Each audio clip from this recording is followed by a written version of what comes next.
Hey guys, my name is Zim and I'm doing some reviews on gear that you don't find much information about out on the web right now. I like to have gear reviews when I buy stuff, and so I'm trying to pay it forward and do some reviews about things that are not so well known right now. Today we're talking about the Class 5 gear Cataraft frame drop bag, and this is it right here. It is attached currently to my Class 5 South Fork frame, which is made for catarafts, but just happens to fit inside of my Sotar 13 SL just perfect, and it's on air, so that's what we're doing the review in today. This bag is awesome. One thing that makes this bag so amazing is that it's actually designed and built for catarafts and cataraft frames.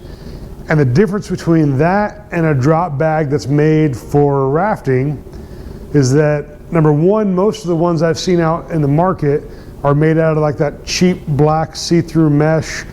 Doesn't have a lot of structure to it. It's really flimsy.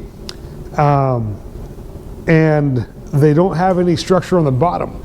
So the bottom's saggy. It'll sit in the water in a cataraft. It'll hit rocks if you have to straddle a boulder. It just wasn't designed for it. It's designed for a raft, and it works fine in a raft because it has the floor for it. But in a cataraft, you need to have structure on the bottom. And this one has 4 straps in the front, 4 straps in the back, and 4 straps on each side. 2 on the top and 2 on the scout bars below.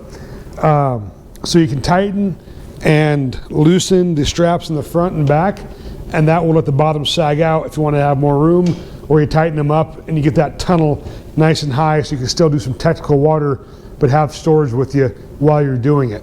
A little tip is, if you wait to tighten the bottom straps on the sides that are attached to the scout bar until you tighten the front and back ones, you can get that tunnel higher than if you do the sides first.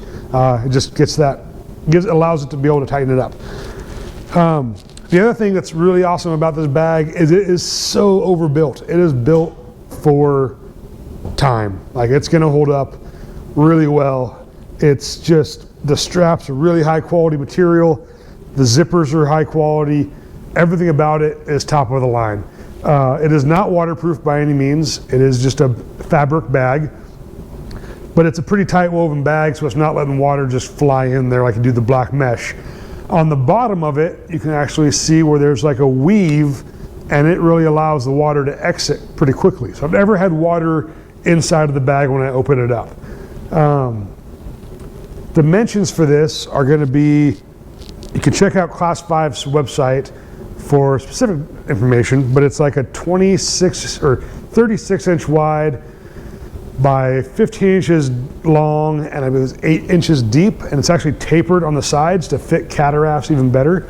I mean, it's made for Class 5, so it's Class 5's bag, so it fits obviously really well in a Class 5 frame, but I imagine it'll fit in a lot of other frames out there as well. Talk to Class 5 about it and they can help you out and figure that out for you.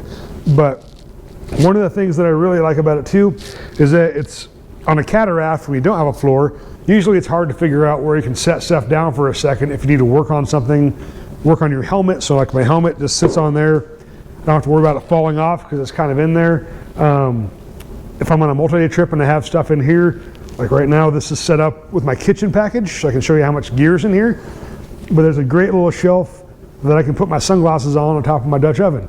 So sunglasses are one of those things where you might not always want them, but you don't like putting them in your vest because you might smash them, especially when they're nice, expensive sunglasses. So you can keep a case in there and put them away and know they're not going to get lost in a flip or a swim or a big wave. So let's talk about what gear is actually in here right now.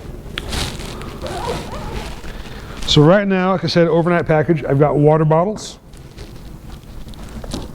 because you always need to have water on the river. Actually, this is my propane storage. So I keep a 3-pound propane tank in there for overnight trips, which is awesome. Like, these are so hard to figure out where's a good spot to put them.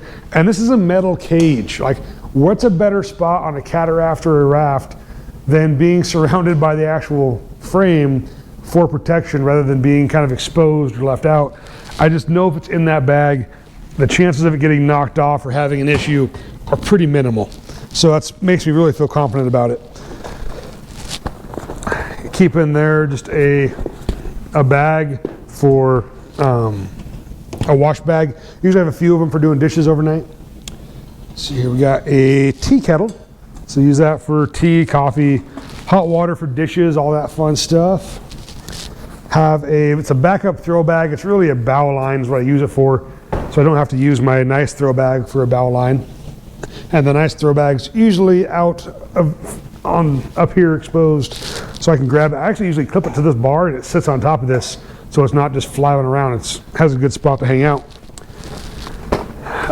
Toolkit, so extra pins and clips, channel locks, screwdrivers, ratchets, all that fun stuff. There's no division in here, so it goes all the way through. You can reach all the way through the whole bag. If I go on this side, and it's I call it a one-hand zipper. I don't need two hands to open this thing. It's stiff material. You can secure it well enough to the sides that you can open it really freely, which is why you can access stuff so easy. So over here I keep my river map, and just a nice spot to look at where I'm at, put it away, zip it up, not worry about it falling off. It's hard to all that stuff you can't figure out a good spot for. This is what it's for. It takes everything else. I got a 12-inch Dutch oven in here with a 10-inch Dutch oven inside.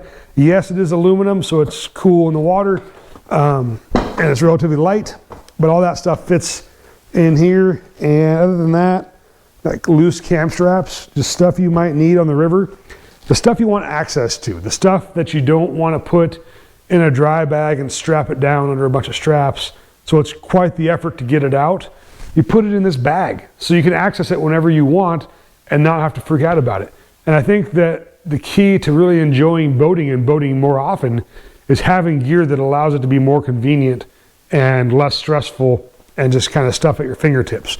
And that's what this bag is for. So if you have not figured out, I absolutely love this bag. I can't recommend it enough.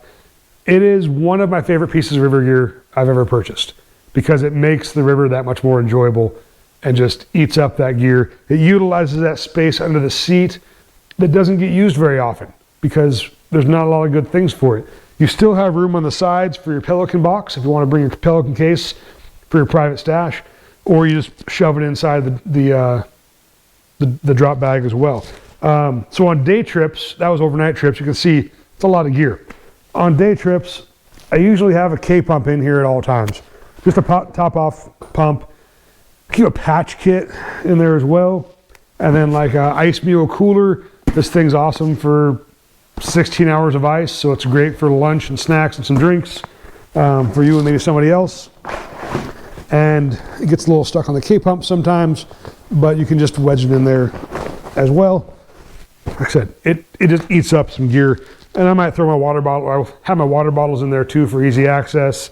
But if you haven't figured it out, that's the benefit. It's just such easy access.